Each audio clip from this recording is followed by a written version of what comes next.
Hola a todos, bienvenidos a una nueva cápsula, sesión de visión por computador.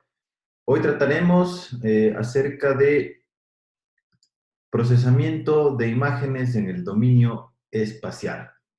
Esto también se le conoce como procesamiento de bajo nivel y consiste en tratar la imagen de manera estricta como una matriz para manipulación numérica. El contenido de esta unidad es amplio y la dividiremos en dos cápsulas. Esta primera cápsula nos presentará una breve introducción, algunas transformaciones básicas de niveles de grises y el procesamiento a través del histograma.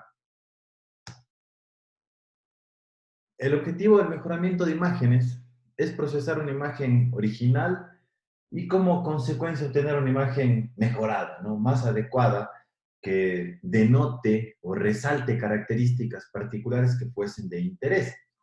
Los enfoques que típicamente se manejan para el mejoramiento de imágenes consisten en el dominio espacial, que es manejo o manipulación de los píxeles, a través de lo que veremos un poquito más adelante, que se conoce como filtrado espacial, con la definición de kernels, y el dominio de frecuencia, que es un enfoque extendido de la transformada rápida de Fourier. De momento, nos concentraremos en el enfoque del dominio espacial. El término de dominio espacial hace referencia al plano de la imagen, formado por píxeles. No olviden, una imagen de manera particular, en representación de memoria, una vez que ha sido discretizada, la podemos interpretar como un arreglo de n por m, n por m píxeles. El píxel 1, 1 o 0, 0, depende cómo se contabilice, es el de la esquina superior izquierda. Este sería el origen, o el 0, 0, o el 1, 1. Si utilizamos MATLAB, va a ser la coordenada 1,1. En el dominio espacial, la contabilización de los píxeles para aumentar la coordenada, en este caso en Y, si la queremos mirar de esa manera, o de las filas, tiene este sentido, o hacia acá se aumentan las coordenadas en Y, o de las filas, y en este sentido las coordenadas de las columnas o de X. El último píxel correspondería al que está ubicado en esta esquina, que sería el píxel con coordenadas n, m. Cada uno de los píxeles de la matriz que aquí se muestran, podremos tener varios píxeles, ¿no? Píxeles de esta manera. Todos ellos tienen un nivel de gris designado. Por ejemplo, supongamos que hacemos un zoom a esto, hacemos un pequeño zoom, y miramos este pequeño arreglo de numérico, sería una submatriz de 2 por 3. Como ejemplo, voy a colocar valores numéricos de lo que correspondería a una escala de grises entre 0 y 255, con valores relativamente aleatorios. 57, 70, 81, 72, 83, 64. Por ejemplo, estos podrían ser valores que corresponden a los píxeles en lo que a intensidad luminosa se refiere en esa ubicación. Y evidentemente esos son los valores coordenados en ese punto. Sin pérdida de generalidad tendríamos otros valores más acá, podríamos tener 66, 68, 79, etcétera, ¿no?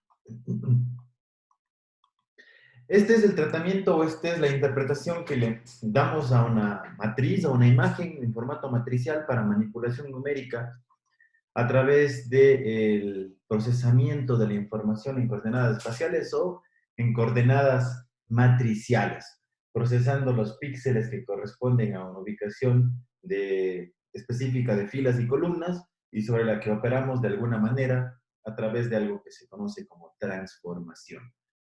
La definición de esta transformación nos devuelve una imagen de ingreso, o a partir de una imagen de ingreso, una imagen resultado. El operador de transformación se aplica de manera particular, ya sea punto a punto o a través de la definición de un kernel o de una máscara de procesamiento, nos devuelve el resultado del píxel central a partir del cálculo de sus vecinos cercanos, típicamente con tamaños de máscaras de 3x3, 5x5, 7x7, 9x9, etc. Dentro de todo esto, es buena idea relacionar el tratamiento de una señal, considerando de forma particular el procesamiento punto a punto de un píxel, como si se tratase del procesamiento de una señal punto a punto también, moviéndonos al campo del procesamiento digital de señales. Uno de los algoritmos más sencillos de transformación en DSP a partir de la adquisición de una señal analógica y discretizada corresponde en la amplificación. Supongamos que adquirimos la señal de color azul. Los puntitos de color azul corresponden a los valores adquiridos con un instante con una frecuencia de muestreo determinada, y los puntos de color rojo-naranja que se muestran en la figura corresponden, por otro lado, a la salida del sistema luego de haber sido procesadas con un sistema de procesamiento digital que únicamente corresponde, en este caso en particular, a multiplicar por 2 el resultado de la muestra adquirida. Es relativamente sencillo el algoritmo.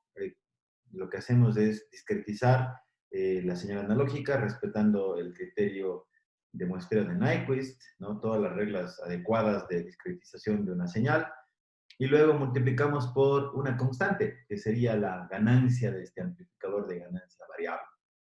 Como algoritmo, lo único que implicaría esto es punto a punto. Llega a la muestra K, X de K, la señal Y de K de forma instantánea, se calcula utilizando esta relación sencilla. Si tuviésemos todo el vector previamente, imaginen que luego tenemos todo el vector adquirido, que es el caso particular de una imagen, ¿no? En una imagen tenemos toda la imagen, no es que nos llega un píxel por vez. Supongamos que tenemos toda la señal, es decir, desde la muestra 1 hasta la muestra n, en este caso son 100 muestras, supongo que tenemos todo el vector de 100 muestras. Y lo queremos procesar de forma que obtengamos el resultado como si fuera instantáneo, ¿no? También aplicando el mismo criterio, entonces todo el vector o todos los elementos del vector los multiplicamos en este caso por la ganancia. Esto sería el procesamiento de forma simultánea de un único vector. Ahora bien, utilizando este mismo criterio de transformación, existen muchísimos algoritmos de transformación aplicados sobre los píxeles. Por ejemplo, a partir de un umbral M, se podría definir si es que la señal de salida o los píxeles de salida a partir de los píxeles de entrada de la imagen, procesados uno a uno, en caso de que sean mayores a un nivel específico, les asignamos un valor puntual, y en caso de que sean menores a este límite en particular, les asignamos otro valor. De esta manera estaríamos binarizando una imagen. El ejemplo que les voy a mostrar a continuación termina siendo un tanto trivial, porque la imagen per se ya es binaria, ¿no? Tiene un nivel de gris, este cuadro que se muestra aquí, que es un cuadro de color gris, con un nivel de gris de 178, y el fondo es un fondo mucho más oscuro, gris también, que tiene un nivel de 55. Aquí en el lado izquierdo se muestra un algoritmo bastante sencillo para binarizar una imagen utilizando una transformación punto por punto. Miren que para hacer esto, una transformación punto por punto, este algoritmo lo que propone, hay que identificar que tenemos un primer lazo de repetición for que cobija el barrido de las filas. El barrido de las filas es el barrido que cobija al for loop de i. Y luego tenemos un segundo lazo for, lo voy a escribir de otro color, púrpura. Aquí tenemos el segundo lazo for que cobija al barrido de las columnas. Entonces, este for anidado lo que hace es barrer en J. Entonces, miren, para la primera iteración de estos fors, con i igual a 1 y j igual a 1, estaríamos empezando por este punto de aquí. Y pregunta, si es que ese punto es mayor o igual que 128, si es que fuese el caso, le asigno un valor de 1, en caso contrario, le asigno un valor de 0. Por eso se puede notar que este píxel claramente tiene un valor de 0, siendo 1 el valor de color blanco que se muestra en esta gráfica binarizada. Entonces, barreríamos todas las columnas de J para i igual a 1, luego barreríamos todas las columnas de J para i igual a 2, etcétera, hasta cuando llegásemos a este punto. Evidentemente, en este punto se cumple el criterio que es mayor que 128, en virtud de que les he mencionado que este cuadrado que se muestra aquí de color gris tiene un nivel homogéneo de 178 para todos sus píxeles. Entonces, todos estos píxeles de forma sencilla a través de este algoritmo, de este análisis, adquirirían un valor de 1. Lo interesante de este algoritmo en el que se anidan dos fors, uno para el barrido de filas y otro para el barrido de columnas, es ese justamente el detalle, que nos vamos sobre la ubicación espacial de los píxeles en la imagen para tomar una decisión particularizada para cada uno de ellos. Notarán ustedes que este procesamiento puede ser muy pesado para imágenes grandes. En este caso, esta imagen es de 512 por 512 píxeles, tamaño moderado, pero imaginen las resoluciones de las imágenes que con la actualidad podemos, por ejemplo, obtener con un celular. Tenemos imágenes de 8 megapíxeles, 12 megapíxeles, 20 megapíxeles. 8 megapíxeles son 8 millones de puntos, que procesarlos de manera espacial significaría que este for loop o esto procesa 8 millones de puntitos de forma individual para tomar una decisión y binarizar una imagen. Depende de qué tan rápido sea el procesamiento, pero evidentemente para imágenes grandes, un procesamiento espacial terminaría siendo un proceso pesado. No obstante, como este es procesamiento de bajo nivel, tradicional, ¿no?, de base, existen técnicas bastante bien definidas para procesamiento espacial o procesamiento por píxeles. Para esto se suelen definir máscaras, filtros o kernels, como se les quiera llamar, de tamaños clásicos de 3x3. Esto los veremos un poquito más adelante. De momento, continuando con transformaciones puntualizadas sobre píxeles, existen algunas transformaciones básicas, como la transformación logarítmica, la transformación inversa de potencia, el negativo de una imagen, etc. Hagamos una inspección de algunas de estas transformaciones. Por ejemplo, el negativo de una imagen con niveles de grises entre 0 y L-1, siendo L la profundidad de una imagen. Si es una imagen de 8 bits, 2 a la 8 son 256, pero los niveles van entre 0 y 255. Entonces, el negativo de la imagen se obtiene restando el valor más alto del rango de la profundidad de la imagen menos el píxel actual. Y esto se hace píxel a píxel. Por ejemplo, aquí tenemos una figura de una mamografía en la que se pretende hacer quizás un procesamiento sobre los tejidos que se muestran en la mamografía y en la imagen original no se aprecian de forma clara, al menos visualmente, ¿no? Lo que se puede ver mejor en el lado derecho con la imagen de la figura. ¿Cómo logramos eso? Bueno, está muy sencillo el procesamiento. Leemos la imagen, por ejemplo, esta es la imagen que ustedes tienen en el paquete de imágenes que está subido en la plataforma del curso. Calculamos el número, o pedimos que nos devuelva esta instrucción, el tamaño de la matriz en la que se escribe la imagen como variable IM, número de filas, número de columnas. Hacemos el for anidado como en el caso pasado, y la imagen negativa es únicamente para los píxeles I y J. El 255, que si es una imagen de 8 bits, es el máximo nivel de gris de la imagen, menos el valor de la imagen original en ese píxel en particular. Y luego las mostramos de forma simultánea en una misma gráfica con esta instrucción, lo que evidentemente nos demuestra que es un algoritmo muy sencillo de implementar. Estos algoritmos lo estamos mirando, el formato de implementación en LabVIEW. Sin embargo, al inicio del curso habíamos mencionado también la posibilidad de hacer una implementación en LabVIEW. Perdón, estamos usando ahora de momento MATLAB y habíamos mencionado la posibilidad de utilizar LabVIEW. Más adelante haremos un pequeño taller de LabVIEW. Sin embargo, la mayoría de problemas, de ejercicios que están propuestos a lo largo del curso, asoman capturas de pantalla con propuestas de implementación también de código, código gráfico en este caso para LabVIEW, que devuelven el mismo resultado, lo que hemos visto en MATLAB. Muy bien, y luego tenemos una transformación que se llama logarítmica. Esta tiene una particularidad, es una transformación que mapea un rango pequeño de valores por la misma característica de una función logarítmica, que tiene bajo nivel de gris en el resultado con un nivel de gris mucho mayor.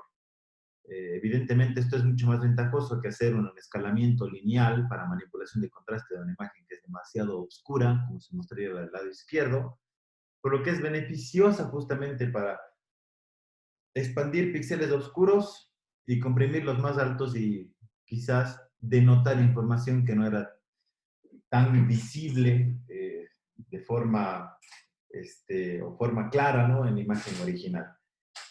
Igualmente sigue siendo muy sencillo el procesamiento. Leemos la imagen, calculamos entre el algoritmo de MATLAB las filas y columnas, y en un for anidado aplicamos únicamente la imagen transformada en IJ, nada más que para tomar el logaritmo de base 10 de la imagen más 1, del píxel de la imagen más 1, es importante pasarla a formato de doble precisión, en virtud de que el logaritmo de base 10 en MATLAB no funciona con variables de definición UINT 8 enteros sin signo de 8 bits.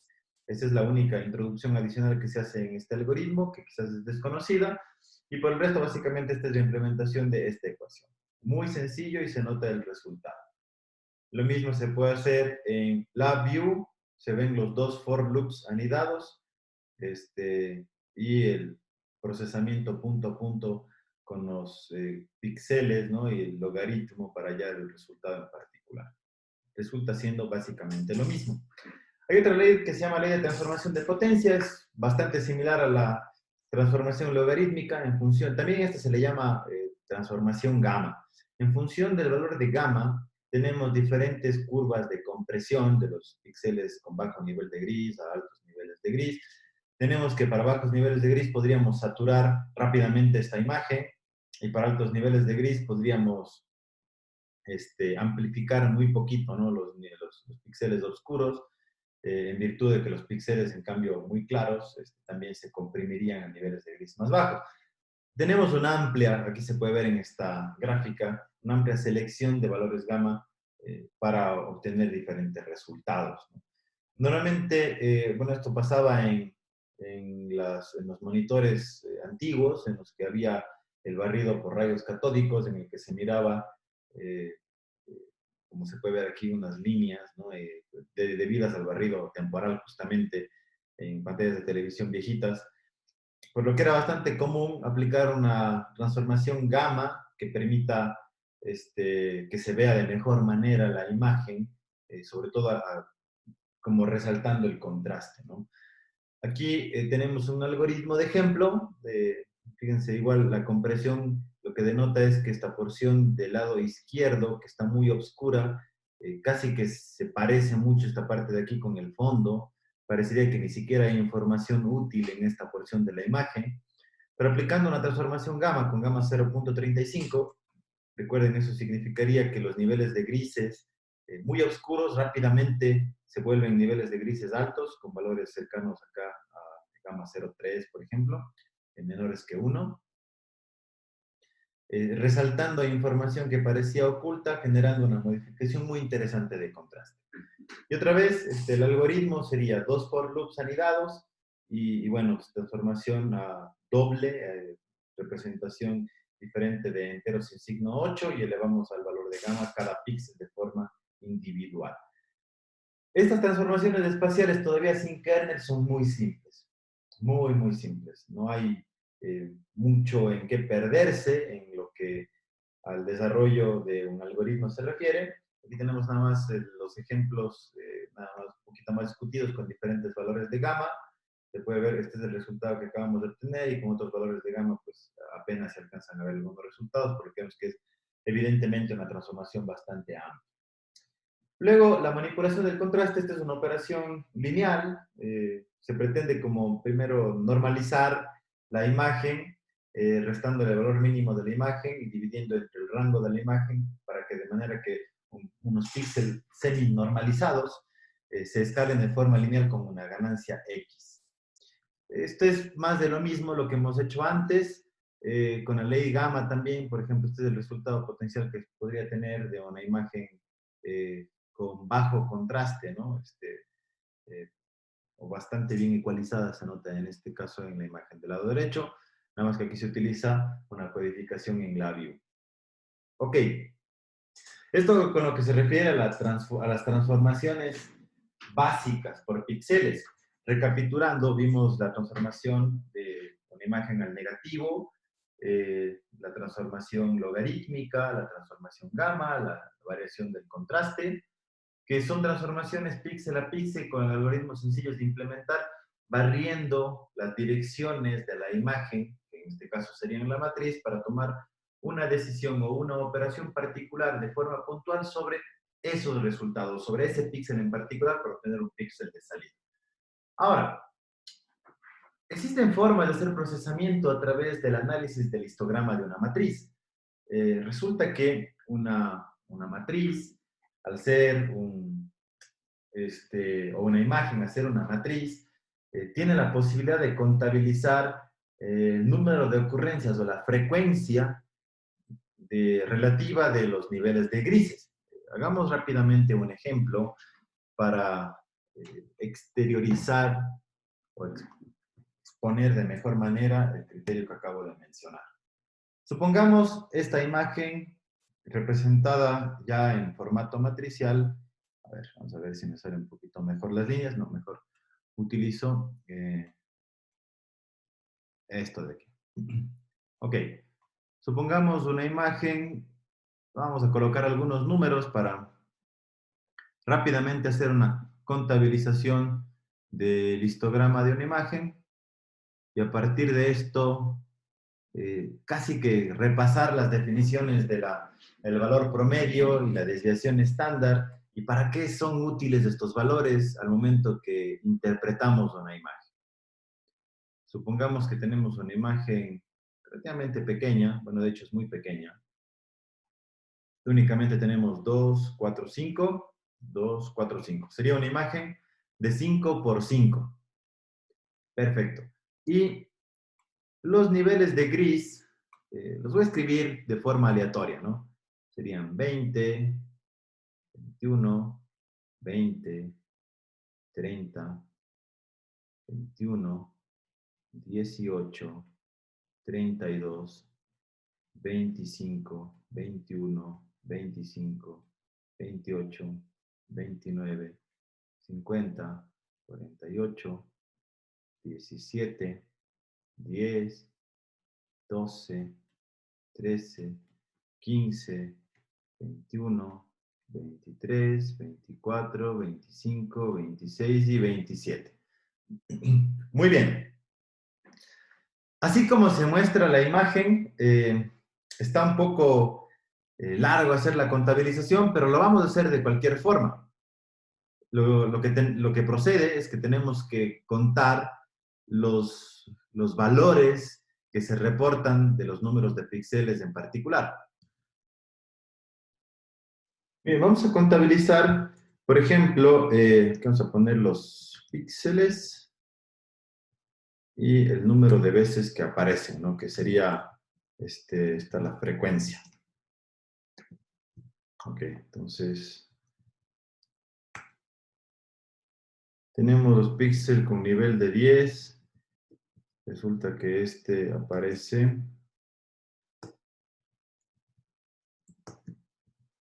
una vez. 12 aparece una vez. 13 aparece una vez. 15 aparece una vez. 17 una vez. Una vez. Y tenemos que contabilizar absolutamente todos los casos disponibles. Una vez contabilizados todos, tenemos aquí el reporte, por ejemplo, los píxeles con intensidad de gris del número 21, o 21 de intensidad de gris son 4. Podemos contabilizar aquí, ¿no? 1, 2, 3 y 4. Y básicamente tenemos un reporte de frecuencias que si lo ponemos en formato gráfico, siendo estas barras del número 1, 20 número 2, 21 número 4, 25 número 3, esto correspondería a un histograma. Luego, a partir del histograma y de este reporte de frecuencias, evidentemente en virtud de que es una muestra, es posible hacer otros cálculos de interés. Uno de ellos, de los más sencillos, corresponde a la media aritmética de una muestra. También se lo representa con X promedio o mu, que es igual a la sumatoria desde igual a 1 hasta n de todos los X sub i dividido entre el número de muestras. Y luego la dispersión de la muestra, que normalmente la conocemos como desviación estándar, esto elevado al cuadrado es la varianza, la raíz cuadrada de esto es la desviación estándar, este es igual a la sumatoria, esto entre n menos 1, desde igual a 1 hasta n, de todos los x sub i menos el x promedio elevado al cuadrado. Para el caso de nuestro ejemplo, la media aritmética es de 9 puntos, a ver, creo que hubo un error, perdón, la media, una disculpa, voy a hacer el cálculo del valor promedio, pero tiene que ir grabado, es 24.04. Muy bien, entonces esto sería 24.04, la desviación estándar 9.36.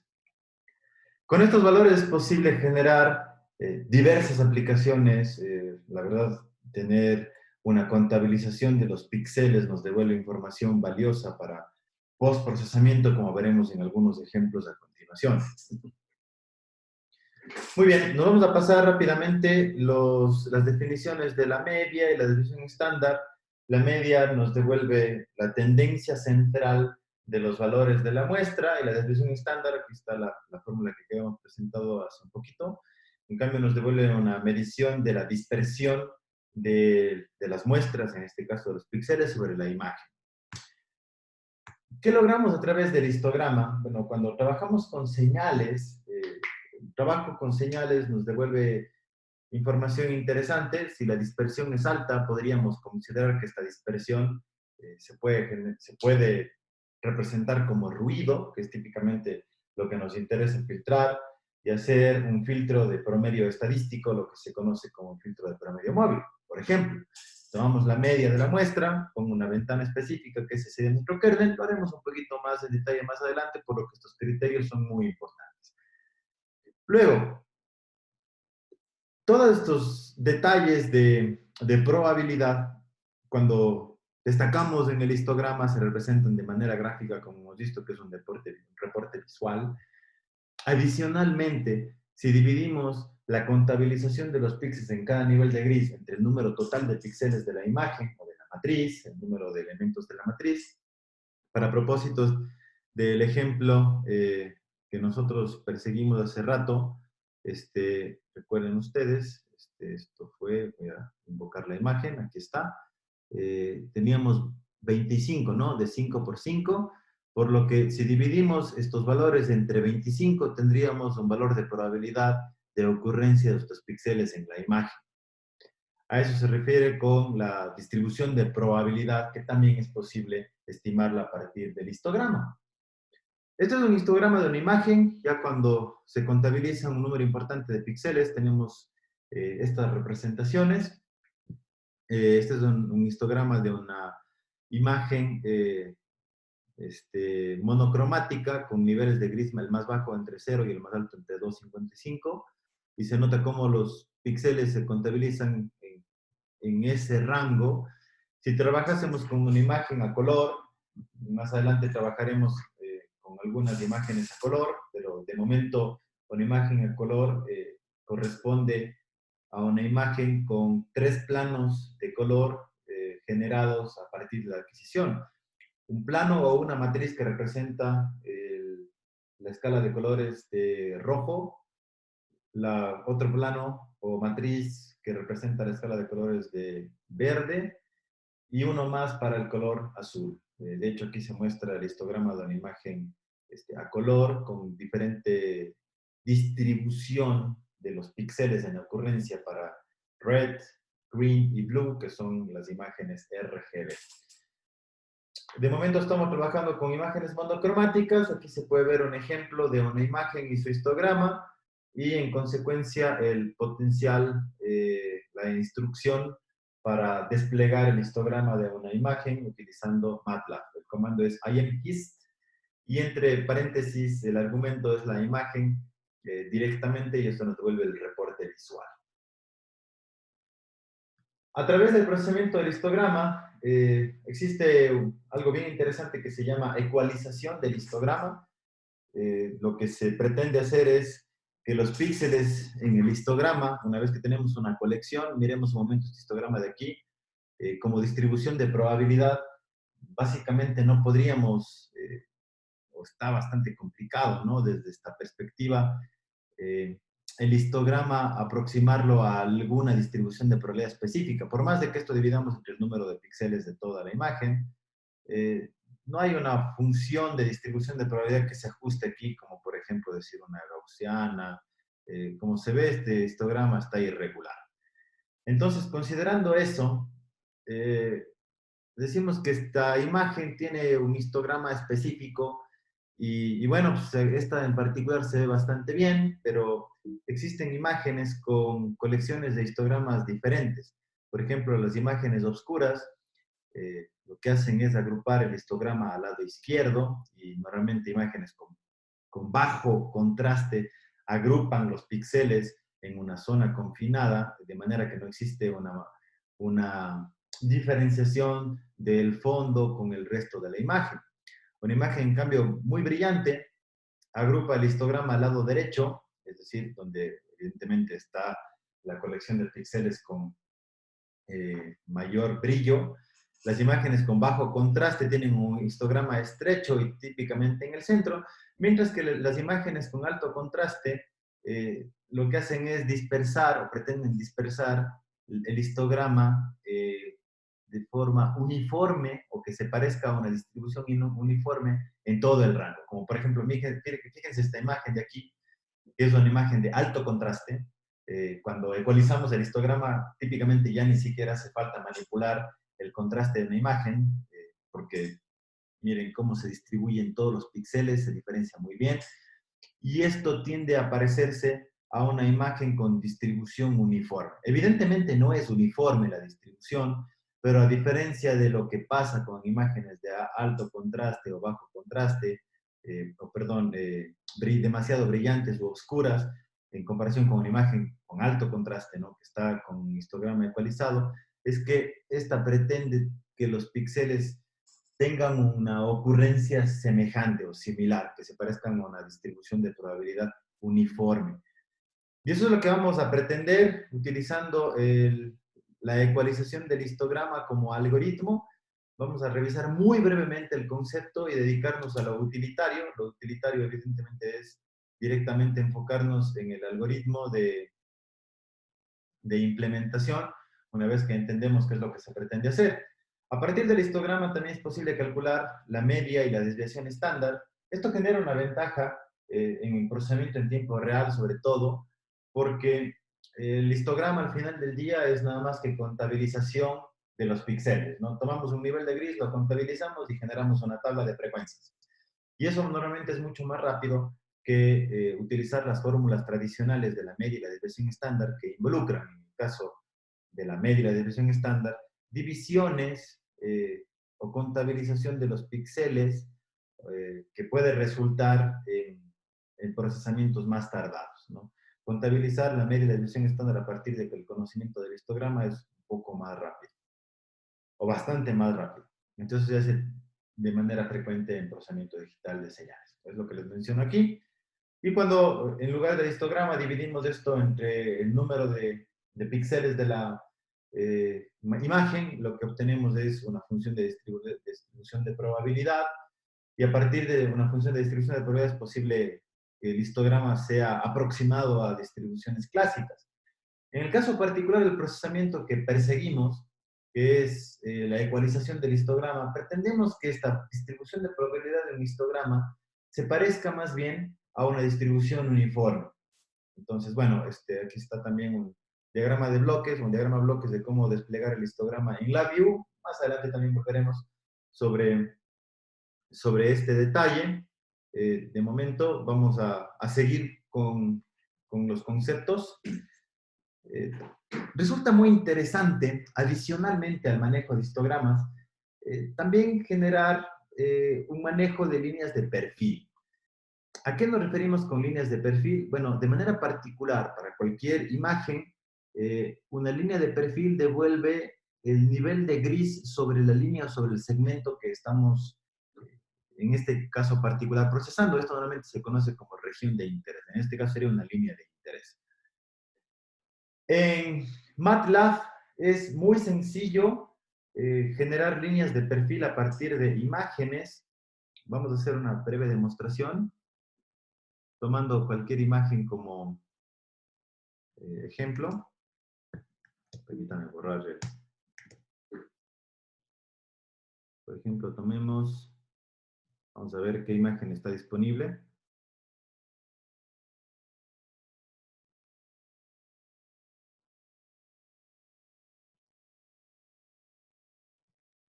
Muy bien. Vamos a trabajar con esta imagen. Bien, la imagen que vamos a usar es una imagen de unas botellas. Veamos la imagen rápidamente. Es esta de aquí. Supongamos que pretendemos desplegar una línea, algo así como, imaginen que trazásemos una línea aquí, desde estas dos botellas, desde este punto a este punto, y mirásemos el nivel de gris. Evidentemente el fondo es negro, el inicio de la botella es un poquito más claro, y bueno, aquí podemos ver un nivel de gris, otro nivel bajo, otro inicio de botella. O sea, prácticamente podemos ver una interfaz, ¿no?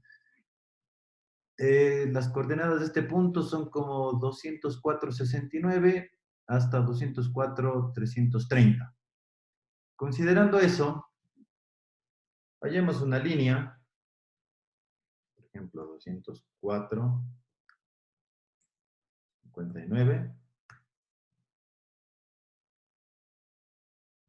hasta 230. Ok, está la línea. Veamos el nivel de gris de la línea. Bueno, está un poquito antes de la botella, se ve el inicio de la botella, se termina la botella con el nivel de gris y empieza nuevamente la siguiente botella, ¿no?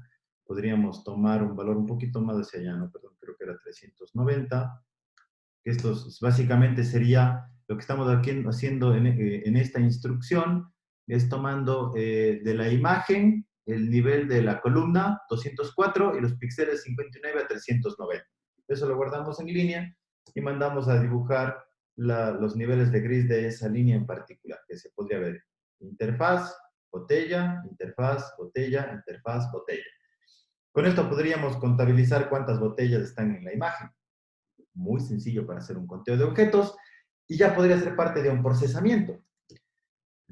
Algo bien sencillo y que lo presentamos en la sesión anterior tiene que ver con la contabilización. Les dejo aquí el algoritmo de la inspección de botellas, del llenado de botellas. Miren, empiezo a trazar una línea. Básicamente trazo una línea hasta donde encuentro un nivel de gris. Aquí mismo dice mayor que 100. Si la distancia desde el inicio de la imagen hasta el valor en el que encuentra un nivel de gris mayor que 100, presumiblemente porque el valor de gris de las botellas es mayor que 100, entonces resulta que intuyo que se trata de una botella vacía. Pero para que esa intuición sea certera, contabilizo si es que eso pasa por al menos un número determinado de muestras. Es decir, si pasa por 5 muestras consecutivas, entonces, ok, si son 5 muestras consecutivas que esto pasa, que evidentemente es menor al ancho de la botella, significa que de manera certera puedo asegurarme que sí se trata de una botella. Perfecto, vacía, perdón, una botella mal llenada. Entonces, una vez que esto pasa, continúo por el resto de la imagen, y si no encuentro más botellas vacías, pues listo. Esto sería como un procesamiento en tiempo real, emulado, ¿no? Por supuesto, miren la velocidad con la que se puede hacer un procesamiento, únicamente haciendo procesamiento de una única línea. Perfecto. Aquí estaba la inspección de las botellas. Muy bien, con una pequeña despliegue del histograma de cada uno de ellos para tener un criterio de diseño. Muy bien. Luego, en lo que la colección del histograma se refiere, no vamos a tener mucho en el algoritmo, pero básicamente les mencionaba que el propósito es generar, bueno, aparte de que la distribución de probabilidad sobre toda la sumatoria de todos los píxeles debe ser igual a 1, pero generar una distribución uniforme, o pretender que los píxeles de salida tengan distribuciones o probabilidades de salida parecidas. Entonces, este es el algoritmo de la ecualización del histograma. Como transformación corresponde básicamente a esta sumatoria. Hay que calcular evidentemente el histograma para este propósito, para que el histograma de salida en probabilidad cumpla esta regla. Ok, esto se llama linealización del histograma o ecualización del histograma y sirve para generar alto contraste a partir de imágenes oscuras, brillantes, de bajo contraste, y las de alto contraste, pues evidentemente las mejora en caso de que se pudiese hacer algo más. Ok, vamos a hacer una demostración de la ecualización del histograma. El algoritmo de ecualización es relativamente simple. Déjenme tomar una imagen de ejemplo, por esta de aquí. Vamos a poner un IMRead. Y es esta figura de aquí. ¿Ok? Oh, perdón.